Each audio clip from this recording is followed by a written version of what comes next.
बताइए आज की।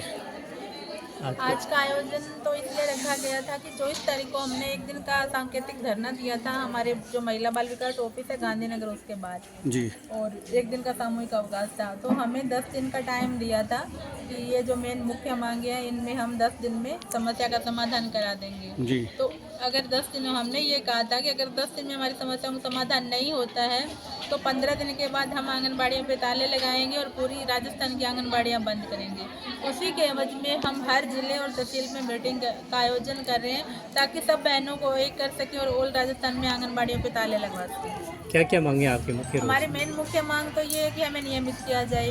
अगर सरकार जब तक नियमित नहीं करती है तो हरियाणा सरकार की तर्ज पे हमारे भी यहाँ एक कैटेगरी बना दी जाए और 3 भागों में बांट दी जाए, उसी हिसाब से मानदेय दिया जाए। 24 अक्टूबर 2018 को सुप्रीम कोर्ट के भी एक आदेश थे कि किसी भी मानदेय कर्मी को 18,000 से कम मानदेय नहीं दिया जाएगा, पर सरकार के कान पे जून तक नहीं रेंगती और वही 9,000 की फुलड़ी दे रहे हैं और वो भी 2 हिस्सों में दिया जा रहा है। दूसरी मांग हमारी ये थी कि पिछली सरकार ने हमें एक घोषणा में ये कहा था कि हर प्रत्येक मानदेय कर्मी को सेवानिवृत्ति के बाद 2 से 3 लाख रुपए एक मुश्त राशि दिए जाएंगे, जिसके आदेश अभी तक लागू नहीं किए। तीसरा हमारा ये था कि शैक्षिक कैलेंडर लागू किया जाए, जैसे स्कूलों में छुट्टियां होती हैं और छोटे मोटे त्यौहार पे आंगनबाड़ी वर्करों मतलब आंगनबाड़ी केंद्रों की छुट्टी नहीं होती तो महिलाएं अपने त्यौहार आराम से नहीं मना सकती। चौथा ये था कि एक मुश्त मानदेय दिया जाए जो 2 हिस्सों में आता है। एक छोटी सी मांग ये थी कि आंगनबाड़ी महिला पर्यवेक्षक की जो भर्ती थी 22 जून को एग्जाम हुआ था, तो उसमें पदों की भर्ती की जाए, तो उसमें तो पदों की भर्ती उन्होंने बढ़ा दी, 60 पद बढ़े हैं।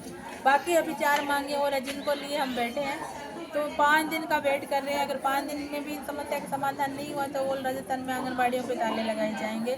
इसी के एवज में हर जगह मीटिंग का आयोजन नहीं, किया आपको लगता नहीं है आपने काफ़ी देर कर दी, क्योंकि राज्य सरकार का बजट आ चुका है, केंद्र सरकार का बजट आ चुका है, उसके बाद आप जागे हो?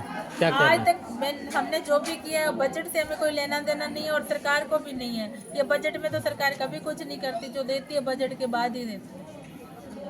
अच्छा, एक आंगनबाड़ी कार्य को लेकर भी आपकी कुछ मांगे हैं ना, जैसे एक विभाग के अधिकांश हाँ, विभाग। ये सुप्रीम कोर्ट के आदेश हैं कि इनको गैर आईसीडीएस कार्यों में ना लगाया जाए, क्योंकि गैर आईसीडीएस कार्य करने में जो मूल कार्य है वो प्रभावित होते हैं। अभी 3 रोज पहले ही जो अन्नपूर्णा देवी है हमारे केंद्रीय मंत्री, उन्होंने फिर एक आदेश और निकाला है कि आंगनबाड़ी कर्मियों से गैर आईसीडीएस कार्य ना करवाया जाए, क्योंकि इससे आंगनबाड़ियों के कार्य प्रभावित होते हैं। उसी को लेकर भी हम लोगों ने कई जगह मांग पत्र भी सौंपे हैं और महिलाओं ने इसका विरोध भी किया है कि हमारे जो मूल उद्देश्य और मूल सेवाएं हैं वो प्रभावित होती हैं।